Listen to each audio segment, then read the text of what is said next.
welcome this evening for the professional motivational talk. We are so grateful this evening for each and everyone who is joining. I don't know where you are joining from. Press Network.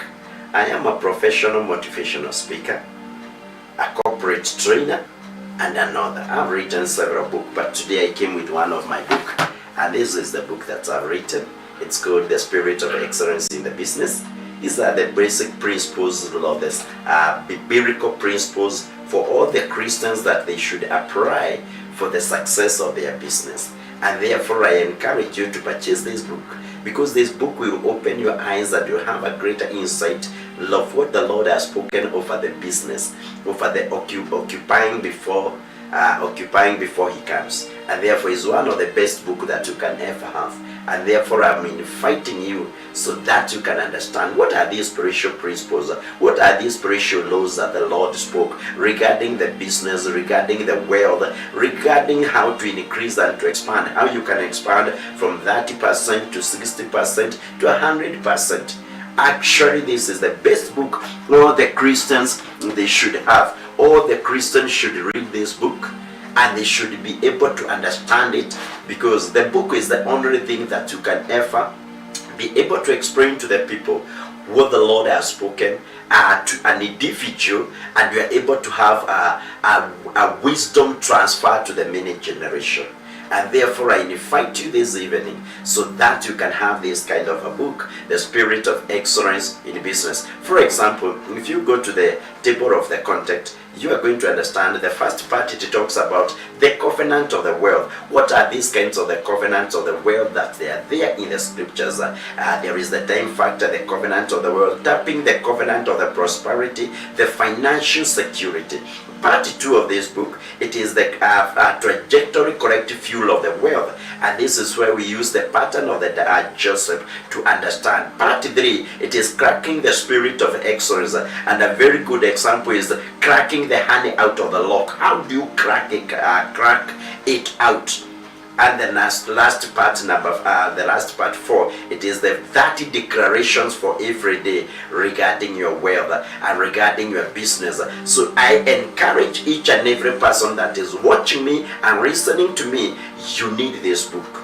You need this book for your excellence. So as we start this evening, I just allow me for 1 or 2 minutes. I just only share the link to so that I can invite the people that are the promise that I'll be live on the today, so that we can be able to talk about the poverty mindset in Africa, because we don't have many problems in Africa. It's only the mindset that is wrong in Africa, and therefore I want to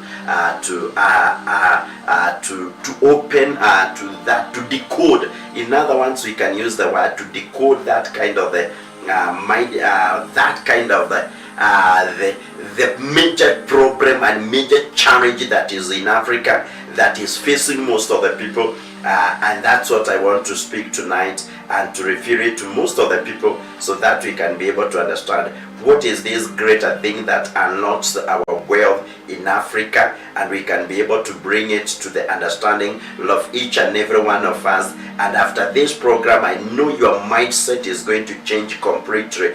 Your mindset is going to change completely regarding the wealth in Africa, the wealth that is in Africa. You are going to change your way of thinking, your patterns of thinking. They are going to change completely through this kind of the program, that we are going to look different kind of way of thinking, and what does it what are the perspectives that they are there in the wealth in Africa, and especially the mindset, because in Africa we are well blessed, but unfortunately, as I'm going to show you, where the wealth of Africa is locked in the mindset of the people. In a very short moment, just give me a few minutes. I just share my links. I share my links so that now I can be able to come and start unlocking and showing you what we deserve to do in Africa, so that we can change our way of thinking. We can be able to change our way of thinking in Africa. What are these things that we need to do in Africa so that we can be able to change the mindset of African? Because Africa is not poor. It is only the mindset. And you know, everything starts in the mindset. Everything starts in the mindset. And if your mindset is poor, you also be poor. As the scripture tells me that as the Bible tells me, as the man thinks the way he is. So I'm just almost to finish. I'm just only sharing. I want now to send it to the WhatsApp groups. To my WhatsApp groups. I'm just sending to my WhatsApp group so that I can invite my friends. Welcome.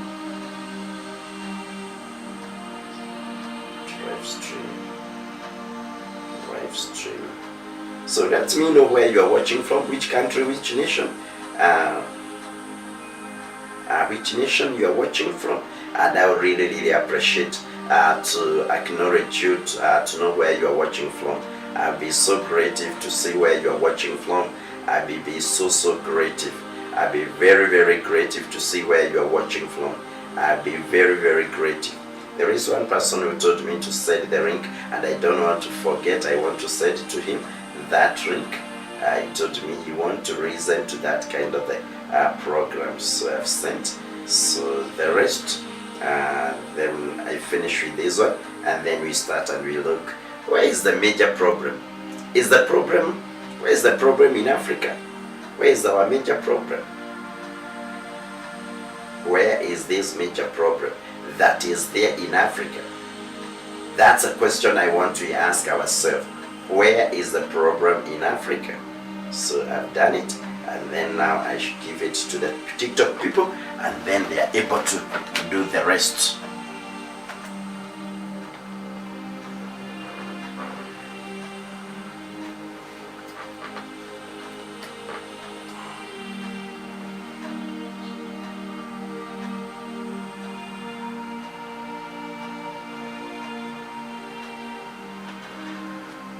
So thank you so much.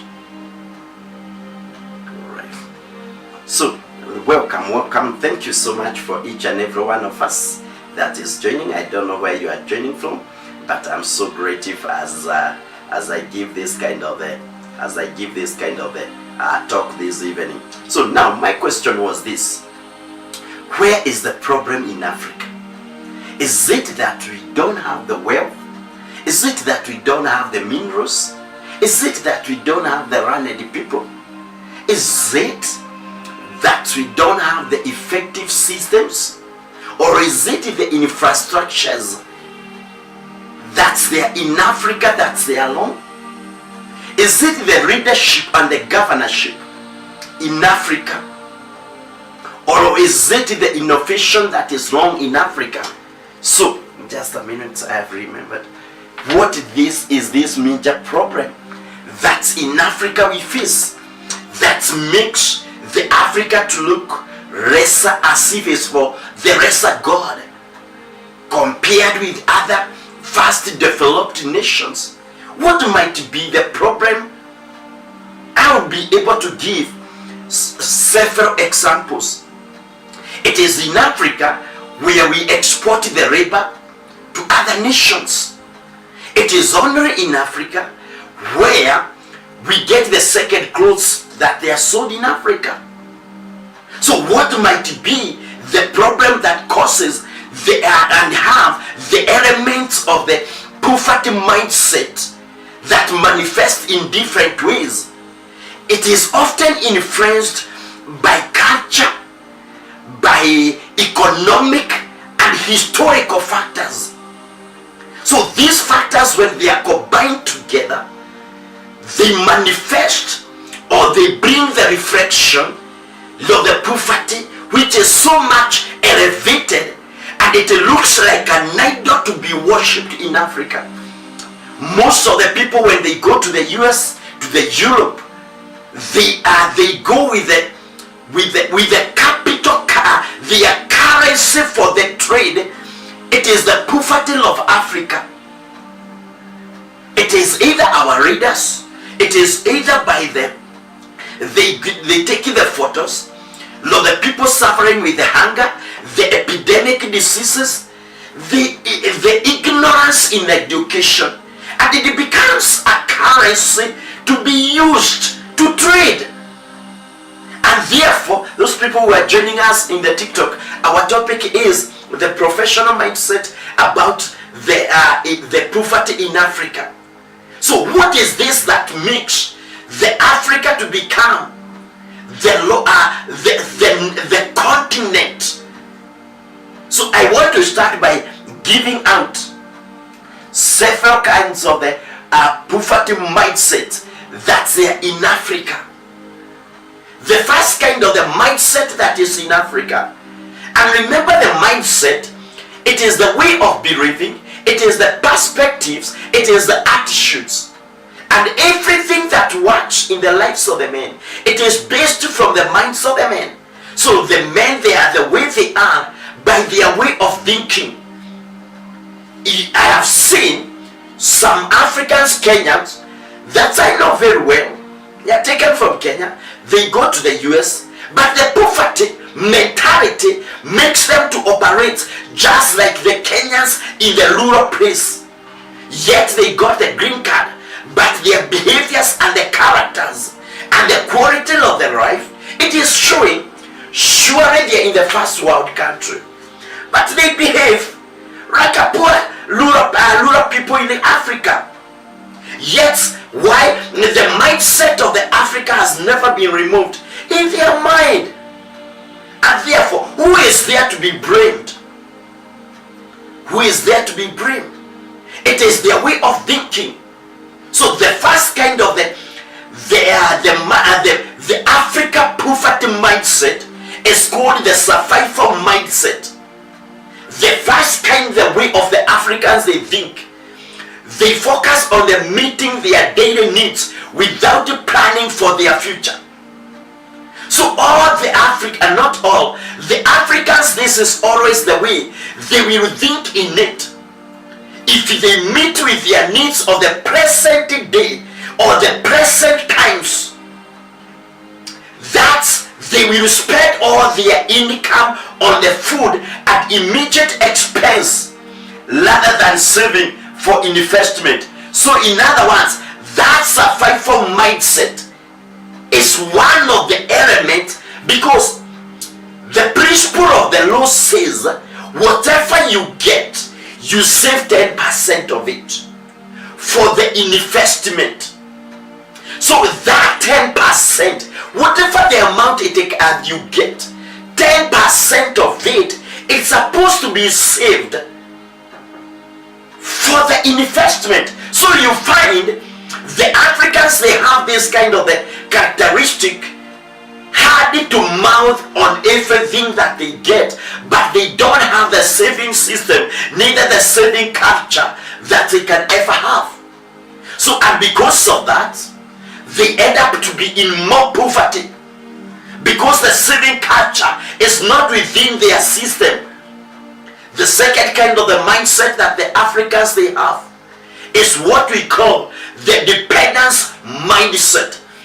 The dependence mindset.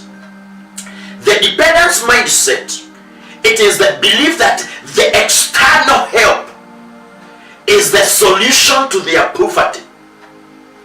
And this one, you may look at it in 2 ways or 3 ways. Number one is where they think that there is an NGO somewhere, there is a certain government somewhere that is supposed to provide the solution of their problems. It is a way of thinking of Africans, and they always think, if I live here and I go to US, to the Europe, to Germany, to Malaysia, in that nations, I'm going to find the solution of my problem. So they have an imagination of a certain thing or a certain help from a certain place that can come and help them to solve their problem. But that is not the truth of the matter, because let's look at in number 2. They always think this is in the church. The pastors or the shepherds and the apostles and the prophets, they magnify the problem and they show them there is the cause of the problem is the devil, and the demons. And now, if you give what you have, and the one only that has the solution, so they pointed them the solution to themselves, and you needed to bribe them so that they can give the solution of your problem. So and they create a dependence mindset to their pastors, to their apostles, and to their, which is not true. If the problem is to be solved, it is only God that can solve. They should report to them. So, but this kind of the dependence, and therefore they hold their hands like a sluggard, and waiting for a certain miracle that will come to solve their problem. It is a dependence mindset of African poverty. Community waiting for donation, the donors and the sponsors that can bring the solution to their problems, rather than themselves becoming with a way of the solving a problem. In our nation here in Kenya, a place called Makueni, there is this white man who came and he was doing the farming of the these kinds of the fruits, the mangoes, and then there was a certain worm that was destroying his farming. Instead of going to the agrovet, he went and took those worms and he took them to the research center so that he can get to understand what is this kind of the worm, and that he can be able to get the best pesticide to deal with that kind of the worm. It is that he does not have the dependence for someone to do the research for him so that he can get the solution of his farming, but he himself, he has a solution. So number 3, kind of the mindset that is in Africa, it is what we call the victim mindset. The victim mindset, it is where people blame external factors. Colonialism, that they were colonized, is the reason they are in the poverty. They blame the government as the source of their problems. They blame the economy, the state of the economy. Sometimes the economy is affected globally. When the global economy is affected, right? For example, right now we are coming from the COVID-19, and all the economy which we understand, the global economy is all integrated and connected. All of the economy in all nations were affected, and therefore every economy of every nation is suffering. But now you find the people, they want to have a certain kind of the victim mentality of trying to blame, and they look whom to blame and to crucify all of their problems, so that for their struggles and powerless to change their situation. There are no jobs because the government is corrupt. There is no job. We are running. We are having the degrees, and you ask, yes, it's still you is very sure you have the degrees, but I understand you did a project, you did a thesis. What was the problem and the solution that you are giving? How many theses there in the campus? Who are they helping? So it was a matter of cramming and doing something in a repetition that cannot build a solution to the. So you enter into the same mentality of the African poverty.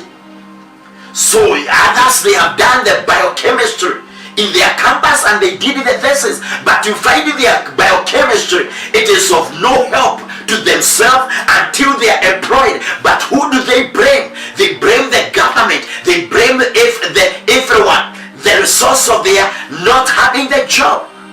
So but they were having the power. They were given the power to do that pertains to that degree, but that degree, until they are employed, it cannot help anyone.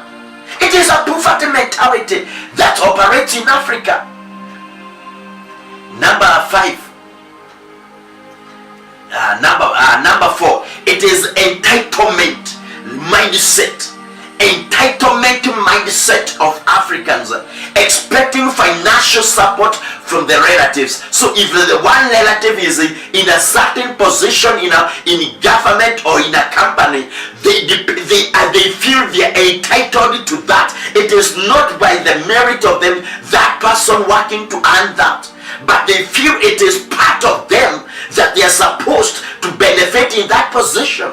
The government, if a certain person in their tribe get a position in the president, the whole tribe, they feel entitled that they are supposed to receive a FIFA. It is an entitlement mindset that makes them to feel and make them to become more poorer. Others without putting any effort, but they want to be entitled to that. If one person in the society becomes success, it is entitlement to the whole society, to the whole tribe, to the whole family. So, and because of that, they feel they expect the family members abroad to send money instead of looking for an opportunity to develop that kind of or to look at the opportunity, the one that has gone abroad, to send the money to develop some project, but they feel the one that is in abroad is supposed to support and to help them, but for them they are supposed to sit and wait. It is an African mindset that operates. Another one, number 5, risk-averse mindset. Risk-averse mindset. The Africans, they fear to take the risk in business, in investment, or even in education due to uncertain fear of failure. They don't want to be that kind of the person that they can feel. They fear the failure. If you tell the African about the bankrupts, because they were done a great investment, they will tell them they play safe. They want to be safe in everything. They want to play that element of I'm good, let the others be the one who are bad.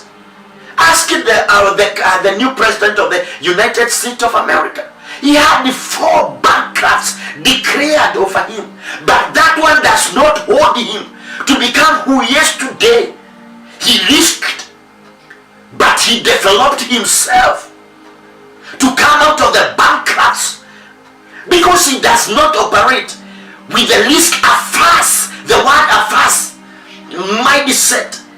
So that kind of the fear of choosing that low paying but safe government job over the business with the high risk.